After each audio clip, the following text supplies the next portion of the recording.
Well, hello everybody. Hello. I hope wherever you are, you're great, you're doing good, you're winning in life in that Shanjoku fire. Today on my YouTube channel, Love That Ruins Me, I am going to be talking about advice. Now, before we get into the video real quick, I just want to make a quick disclaimer. In no way am I saying giving advice is bad, and also in no way am I saying we should not listen to people who are coming from a good place and giving us advice. However, the question we're going to be tackling in this video is how come people who give advice end up frustrated and disappointed because people do not seem to be listening to what they're saying, what they're advising. And at the same time, how come us human beings, even if we know better, we always seem to reject the good advice that is coming our way? Let's get into this video, shall we?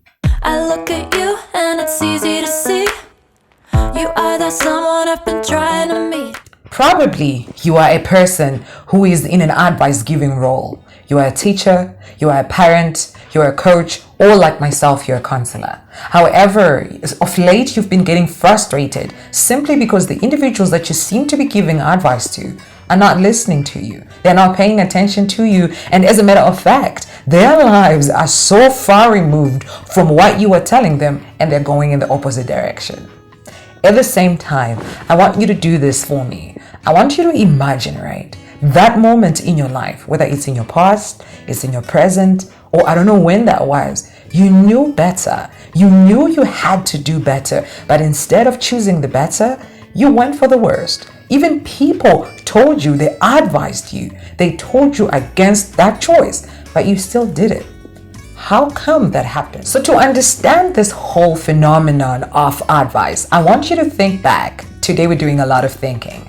When you were younger, the people that mattered the most to you, I don't know about you, but to me were my family members, especially the individuals that were raising me, who were both my parents. Maybe you were blessed enough to have two parents raising you, maybe you had one, or whoever guardian that acted as the father figure or mother figure in your life. They probably told you a lot of things. They probably thought for you, made decisions for you, because again, it was part of their responsibility to help you grow up, to help you mature in life. Initially, as a good child, as a good daughter or son, you listened, you paid attention, and you never questioned whatever it is that they were telling you. But as you got older, you began to question, why should I not eat chocolate every day? Why should I not go to bed at 12 and yet tomorrow is school? Why should I not play in the road? Why should I not come back at home at 12 midnight? Why should I come back at 6 instead? Why should I do good in school? Why should I even go to school? And all those things you begin to question, and in no time, you became defiant.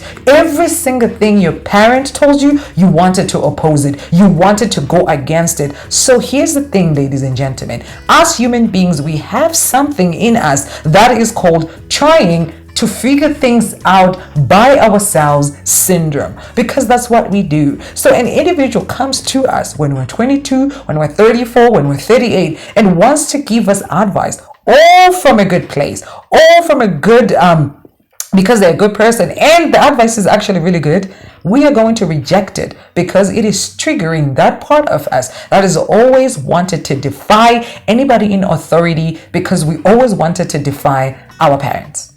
Moving along, this generation, I would want to argue, we are bombarded by information. We have information overload. Let's take, for example, if you want to Google this video with the title of why advice does not work, you are probably going to be hit with 1,000 more YouTubers alone that are going to be saying the same exact thing, maybe with a different angle, with a different twist, but it's going to be the same anyway. So around us, there's information everywhere. There's advice everywhere. There's do not take this path, go this way, go that way. So we develop a land ignoring. We develop filter hearing, where we're not just too numb and familiar with advice. We no longer care. We know good and well we're not supposed to have sex with multiple partners, but we do it anyway. We do not care about STIs because, again, even on TVs, movies, series, these things are glamorized. The consequences are glamorized. You're a man. You're the man if you have 10 kids by 10 different baby daddies. It doesn't matter. You're a girl. You're independent. You don't need to listen to anyone. You don't need nothing. You are a baddie, and everywhere you look, people are now just numb to information. We don't take advice anymore because all along we're just bombarded with information left, right, and center, and before long we reject whatever advice that is coming our way, even if it is going to be good for us.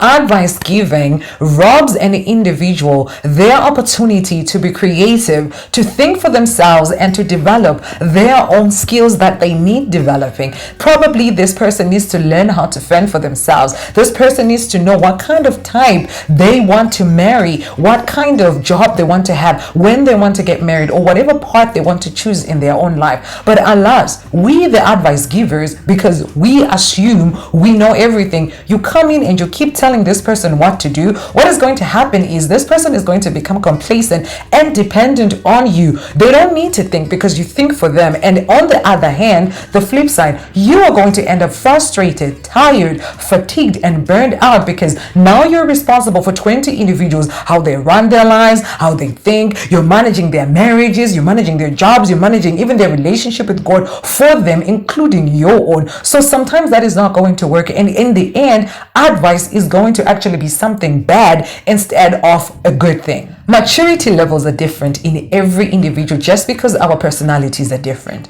An idea that you assume is good to you might not be as good. It only is good to you. So do not go around dishing advice because a person might not be as mature as you. The development rate and phases and seasons in people are different. So let me paint a scenario for you. You are a very upstanding and moral person. You will never have an affair with a married person. But then you find somebody, maybe she's your friend, maybe he's your friend, who's having an affair. Simply because you have your morals and you think good does not mean this person thinks the same way. They clearly don't, because they clearly are enjoying their relationship. If you approach this person and tell them what you think, you're going to risk being branded an enemy. Actually, do you even have a scenario where you tried to help somebody but then they were angry at you, they even cut you off? I've lost friends because I thought I was helping and instead I was actually upsetting somebody. Because sometimes when a person does not see their situation as a problem, they're not ready to be told an idea or a piece of advice from you who sees from the outside. So be very careful when you go around dishing out advice if it is needed, if that person is going to be ready to receive it, because you will end up frustrated.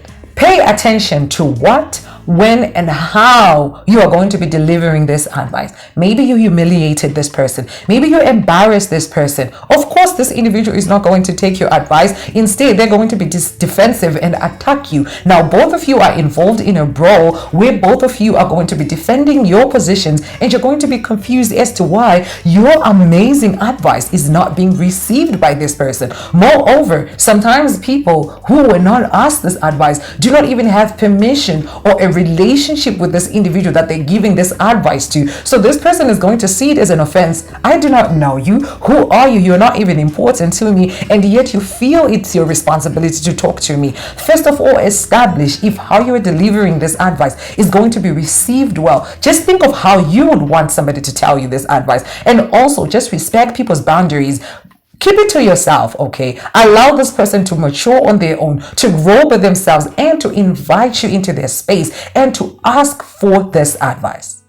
Character yako ya Kamira say. What kind of character do you have as a person? Because it is also going to play a role in either you receiving advice or you neglecting whatever advice you're going to be getting from a person. Let's take, for example, you're a narcissist. You're a prideful person. You look down upon everybody. You are judgmental and you're very analytical. If a person is not rich enough, wise enough, pretty enough, or cool enough, you're going to reject their advice. So obviously, even if a person is going to be bringing you advice that is sound, advice that is good, you're going to reject it. At the same time, let's look at another character. Are you a person who's easily offended whenever you're given constructive criticism? Of course, you're not going to receive this advice. You're going to be so focused on the fact that you think people will coming out to get you, when at the end of the day, people were just trying to help you. So pay attention to your character as well. Our culture of Zimbabwe, I love it so much. We were raised to respect Vanwakuru. We were raised to respect our elders. We were raised to listen and to obey our elders without question.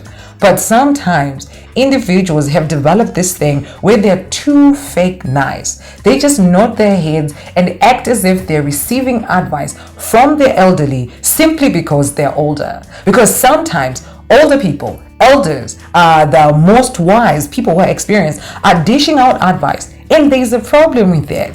You do not know my full story. You do not know my background. Simply because you're 80 does not mean you understand what I'm going through. I appreciate your advice, and in no way am I advising people to disrespect the elderly. But I am saying, when I go back to my own circumstances, when I go back to my own home, to my own reality, of course I'm not going to wake up at 5 o'clock and read my Bible. I go to bed at 1. I have 6 children, all below the age of 10. I have a husband, and I have a job that I need to get ready for by 8. I'm not going to be able to do that. But because you're older, you simply think I'm going to be listening to you. No, I am just going to be fake nice, nod my head, act as if I'm listening, but then it is going through this ear and going out through there. I am not going to be applying it. So you see, sometimes it is not because the advice is bad. Sometimes it is not because the person who's listening is horrible. There are just circumstances and things around that are often not considered by people when they go around dishing out. To conclude my discussion,